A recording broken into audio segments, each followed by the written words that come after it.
పులివెందులో గత 40 ఏళ్లలో ఎవరూ సాధించిన రికార్డు బీటెక్ రవి సాధించాడు. 40 ఏళ్లలో అనేక మంది అక్కడి నుంచి పోటీలు చేసి దెబ్బలు తిన్నటువంటి వాళ్ళే కానీ ఓటముల పాలు. అసలు అక్కడ తెలుగుదేశం నాయకుడి పేరుని గుర్తుపెట్టుకోవడమే కష్టం. సతీష్ రెడ్డి పోరాడుతా ఉండేవాడు. అతనికి వచ్చిన అవకాశాలు తక్కువే. బట్ వచ్చిన అవకాశాన్ని సద్వినియోగం చేసుకుని వెల్ సెటిల్డ్ అయింది బీటెక్ రవి. రెండూ కూడా బంపర్ విజయాలే.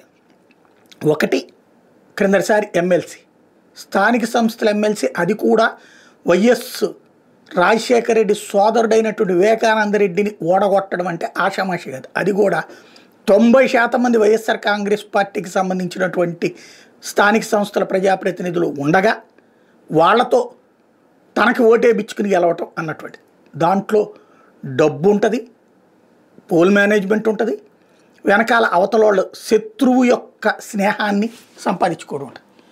అంత టాక్టికల్ ప్లే చేయగలిగాడు.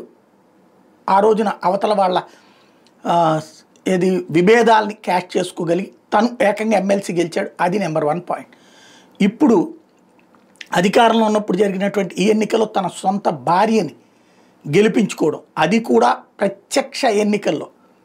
ఎప్పుడు ఏకగ్రీవం అయ్యేటటువంటి చోట, మనిషి చనిపోయిన చోట ఎన్నికంటే ఖచ్చితంగా అక్కడ సానుభూతి ఉంటుంది అన్నటువంటి చోట అసలు దాన్ని ఒక సమరంగా మార్చి, సరే అందులో ఎథిక్సా కాదా, నీత అవినీత ఇవన్నీ నేను మాట్లాడట్లేదు, బట్ సాధించాడు అతను. తన భార్యని గెలిపించుకున్నాడు. ఒకే పులివెందుల్లో 2 సార్లు విజయం సాధించినటువంటి రికార్డు ఆషామాషి కాదు.